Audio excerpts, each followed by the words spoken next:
Oke, Assalamualaikum warahmatullahi wabarakatuh. Hai anak-anakku kelas 7. Ketemu lagi kita di semester 2. Gimana liburan kalian? Ya, sekarang kita harus semangat lagi, khususnya yang semester 1 kemarin kurang puas. Yuk, sekarang di semester 2 harus lebih semangat dan lebih rajin lagi ya, Nak. Nah, masuk ke semester 2, kita akan mempelajari bab keempat, yaitu keberagaman suku, agama, ras, dan antar golongan dalam Bhinneka Tunggal Ika. Oke, ini adalah judul yang menarik ya, Nak. Nah, sekarang kita lanjut. Sebelum kita mulai materinya, kalian harus tahu apa yang diharapkan kepada kalian setelah kalian mempelajari bab ini, yaitu kalian bisa menghargai keberagaman, norma, suku, agama, ras, dan antar golongan dalam Bhinneka Tunggal Ika secara adil sebagai sesama ciptaan Tuhan ya. Nah, lalu kalian juga bisa mengidentifikasi keberagaman suku dan lain-lain tersebut, oke?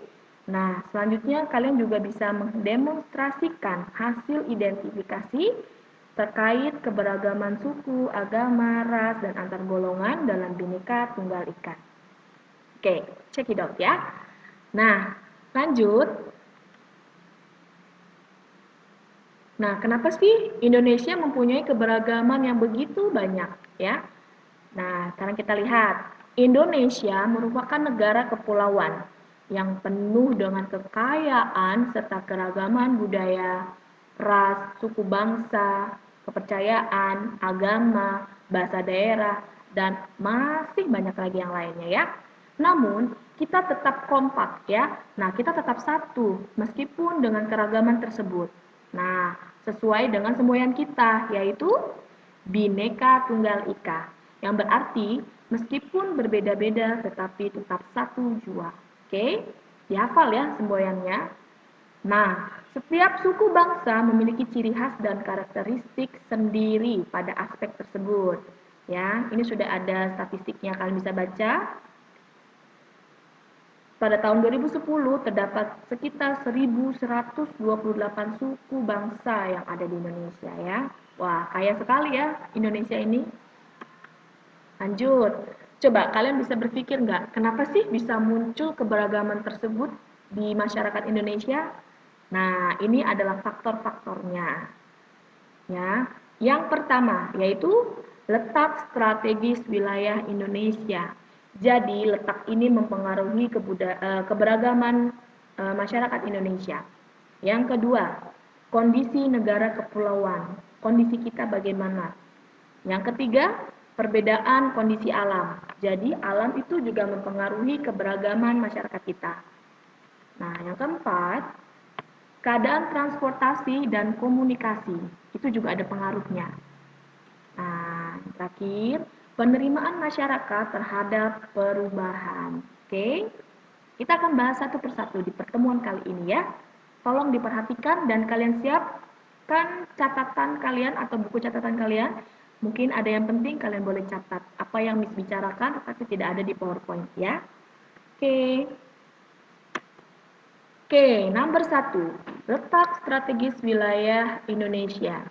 Nah, siapa yang masih ingat letak strategis wilayah Indonesia bagaimana? Nah, di sini Indonesia terletak di antara dua samudra Pasifik dan samudra Indonesia, serta di dua benua, antara dua benua Asia dan Australia ya. Nah, dari letak strategis ini, maka jadi jalur perdagangan internasional. Jadi kita dilewati oleh jalur perdagangan internasional ya. Dari perdagangan internasional ini maka juga berpengaruh kebudayaan asing terhadap budaya Indonesia. Paham tidak? Ya. Jadi pertama dari letak strategis kita sehingga kita dilewati menjadi jalur perdagangan internasional sehingga kita mendapatkan pengaruh yaitu budaya asing yang masuk ke budaya Indonesia.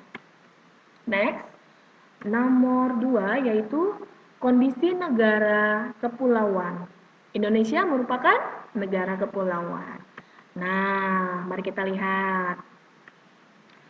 Indonesia itu memiliki beribu-ribu pulau yang terpisah. Nah, sehingga apa? Setiap masyarakat itu masing-masing itu mengembangkan budaya mereka di tempat mereka. Nah, sesuai dengan tingkat kemajuan dan lingkungannya masing-masing.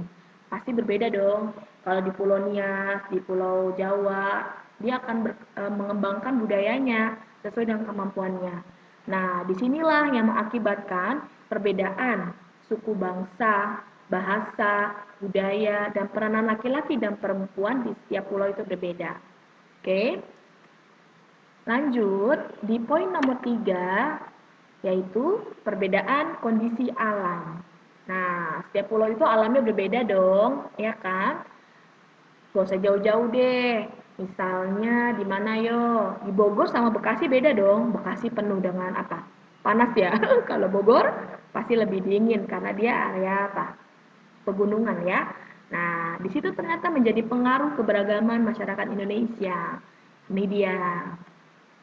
Nah, perbedaan daerah. Daerah pantai, pegunungan, daerah subur, padang rumput, pegunungan, dataran rendah, rawa, dan laut itu adalah salah satu perbedaannya sehingga menjadikan keberagaman. Nomor 2, kekayaan alam juga, tanaman yang dapat tumbuh, hewan yang hidup di sekitarnya. Lalu, masyarakat di daerah pantai berbeda dengan masyarakat pegunungan. Nih perbedaannya.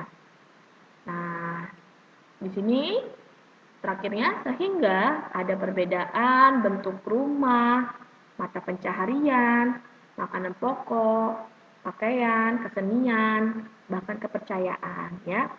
Dari 3 perbedaan daerah ini muncullah ini yang bisa hingga, oke? Oke. Next. Poin keempat, keadaan transportasi dan komunikasi. Kok bisa sih jadi faktornya tuh gimana ya? Nah, kita lihat. Di poin pertama, kemajuan sarana transportasi dan komunikasi jadi mudah berhubungan dengan masyarakat lain, sorry. Ya.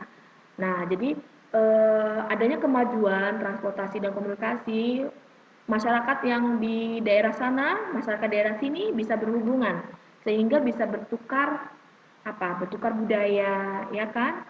Nah, lalu ada juga nih di daerah yang sarananya terbatas itu juga menjadi penyebab keberagaman loh. Karena apa?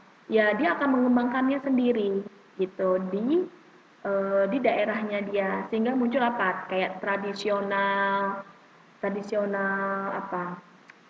Adat ya, adat tradisional gitu ya, adat istiadat tuh masih kental tuh biasanya dia mempertahankan seperti itu ya. Lalu poin kelima yang terakhir, penerimaan masyarakat terhadap perubahan. Nah, mari kita lihat. Di sini ada berapa poin nih? Ada 3 ya. Sikap masyarakat terhadap hal baru dari dalam maupun luar masyarakat. Nah, jadi sikap masyarakat itu tidak hanya menerima dari dalam saja, berarti dari luar masyarakat pun mereka akan menerima itu suatu hal-hal baru ya. Lalu ada juga nih masyarakat yang mudah menerima orang asing atau budaya lain. Nah, itu contohnya di mana?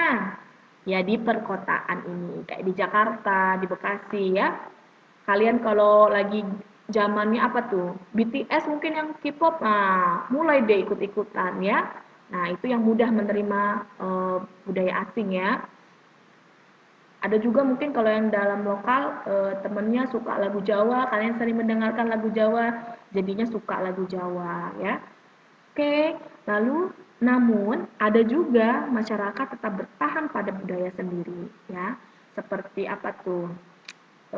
Ada kalau orang Jawa nih, yang orang Jawa nih yang punya saudaranya menikahkan anaknya nih biasanya ikut nih kalian kondangan di Jawa. Nah, itu tetap dipertahankan tuh, ada adat istiadat ya. Lalu bahasa Jawa mereka masih digunakan sehari-hari ya.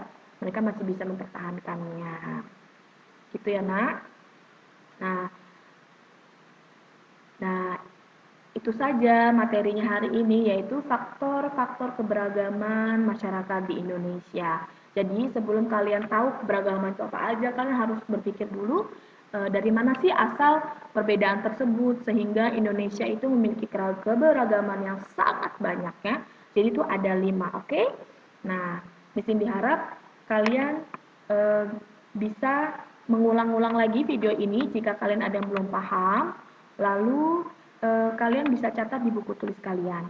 Ya, untuk tugasnya Miss Cindy akan kirim di Google Form. Nanti Miss Cindy akan kirim di Google Classroom kalian ya. Seperti biasa kalian kerjakan. Dan Miss Cindy harap semuanya mengerjakan ya. Semuanya tanpa terkecuali ya. Jangan ada satupun kecuali sakit, izin sakit. Jika yang berhalangan atau ada kendala boleh chat ke Miss Cindy problemnya apa sehingga Miss Cindy bisa memberikan solusinya. Kalian bisa mengerjakan tugas dengan baik. Jadi tidak ada yang terpending-pending ya. Ingat ya nak, Google Form itu adalah sistem. Bagian tidak mengerjakan tidak ada namanya. Oke? Dan Miss Cindy di semester 2 tidak akan memberikan nilai obral lagi.